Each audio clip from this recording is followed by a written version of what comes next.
चलिए प्रार्थना करते हैं। स्वर्गीय पिता, इस मौका के लिए आपको बहुत बहुत धन्यवाद देते हैं। हम अभी तेरे वचन को सीखने जा रहे हैं। हमें बुद्धि और ज्ञान दे ताकि अच्छी तरह समझकर सीख सकें। हमारे पापों को क्षमा कर। छोटी प्रार्थना यीशु के नाम से मांगते हैं, आमीन।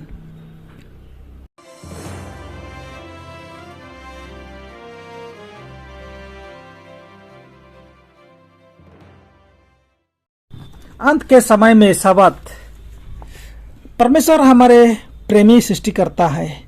इसका अनंत चिन्ह है शब्द।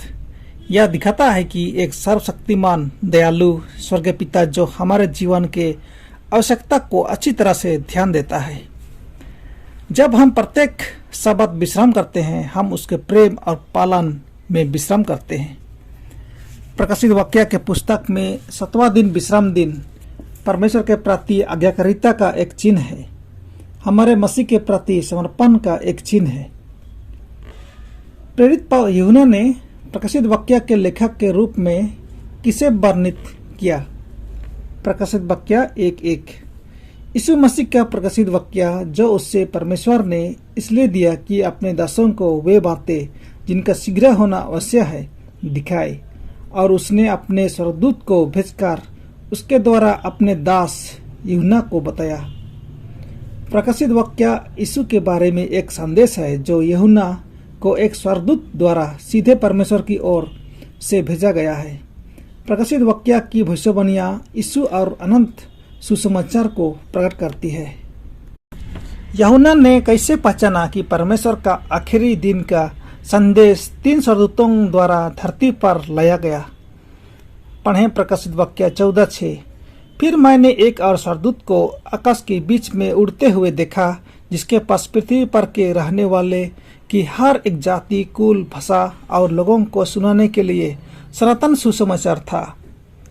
परमेश्वर का अनंत काल का अंतिम दिन का संदेश, पापों से मुक्ति का सुसमाचार और उसके दंड और समर्थ से मुक्ति का सुसमाचार यीशु के आने से पहले के छोर तक जाता है।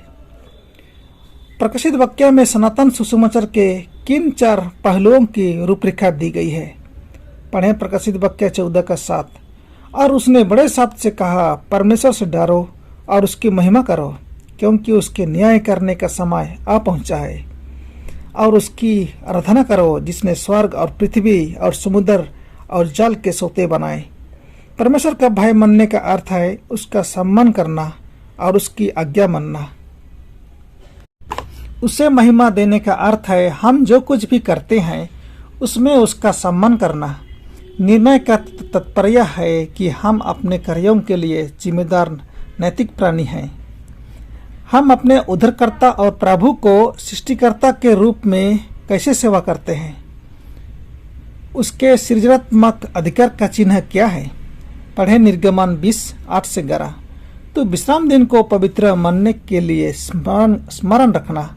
6 दिन तो तू परिश्रम करके अपना सब काम काज करना, परंतु 7वां दिन तेरे परमेश्वर यहोवा के लिए विश्राम दिन है। उसमें ना तो तू किसी भांति का काम काज करना, और न तेरा बेटा, न तेरी बेटी, न तेरा दास, न तेरा दासी, न तेरे पासु, न कोई परदेसी जो तेरे फाटकों के भीतर हो, क्योंकि 6 दिन में परमेश्वर यहोवा ने आकाश और पृथ्वी और समुद्र और जो कुछ उसमें है सब कुछ बनाया, और 7वें दिन विश्राम किया। इस कारण यहोवा ने विश्राम दिन को आशीष दी और उसको पवित्र ठहराया। हम प्रत्येक सब्त के दिन परमेश्वर की आराधना करते हैं क्योंकि उसने हमें बनाया है। हम विकसित नहीं हुए। जीवन हमारे प्यारे स्वर्गीय पिता की ओर से एक अनमोल उपहार है। जबकि प्रकाशित वाक्य 14 का पहला दूत मानवता को सृष्टिकर्ता के उपासना करने के लिए कहता है, तीसरा स्वर्गदूत किसके खिलाफ चेतावनी देता है? पढ़ें प्रकाशित वाक्य 14:9-10। फिर इनके बाद एक और तीसरा स्वर्गदूत बड़े शब्द से यह कहता हुआ आया, जो कोई उस पशु और उसकी मूर्ति की पूजा करे और अपने माथे या अपने हाथ पर उसके छाप ले, तो वह परमेश्वर के प्रकोप की मदिरा जो बिना मिलावट के उसके क्रोध के कटोरे में डाली गई पिएगा, और पवित्र स्वर्गदूतों के सामने और मेमने के सामने आग और गंधक की पीड़ा में पड़ेगा। प्रकाशित वाक्य पूजा की दो प्रणालियों को देखने के लिए लाता है, सृष्टिकर्ता की पूजा करना या पशु की पूजा करना। सातवां दिन सब्त शब्द सच्ची उपासना का चिन्ह है, जो सृष्टिकर्ता के रूप में यीशु के प्रति सर्वोच्च निष्ठा का प्रतीक है।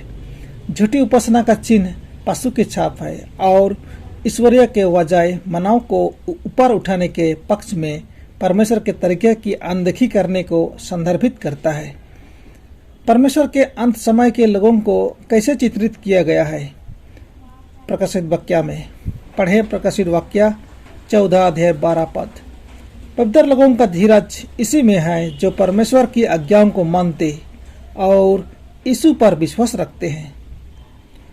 परमेश्वर के अंतिम दिनों के लोगों के लक्षणों में से एक यीशु के लिए प्रेम है, जो आज्ञाकारिता की ओर ले जाता है। शब्द उसके प्रति आज्ञाकारिता का प्रतीक है, जिसने हमें बनाया है। शब्द का आदेश किसकी आराधना करने का आह्वान है? पढ़ें इफिसियों 3:9। और सब पर यह बात प्रकाशित करूं कि उस भेद का प्रबंध क्या है, जो सबके सृजनहार परमेश्वर में आदि से गुप्त था।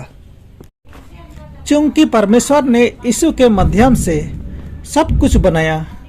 सातवां दिन सब्त यीशु की आराधना करने का अंतिम समय का चिन्ह है।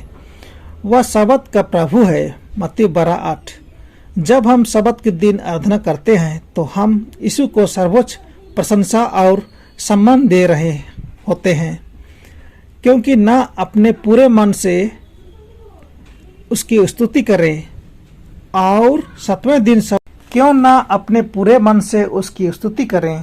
और सातवें दिन सब्त के दिन सृष्टिकर्ता के रूप में उसकी आराधना करें। आमीन। आइए प्रार्थना करते हैं। हे हमारे पिता, इस वचन के लिए बहुत बहुत धन्यवाद। हमें वचन को अंतःकरण में रखने के लिए समर्थ दे और अपने लिए और दूसरों के लिए फायदे में ला सके। छोटी प्रार्थना यीशु के नाम से मांगते हैं। आमीन।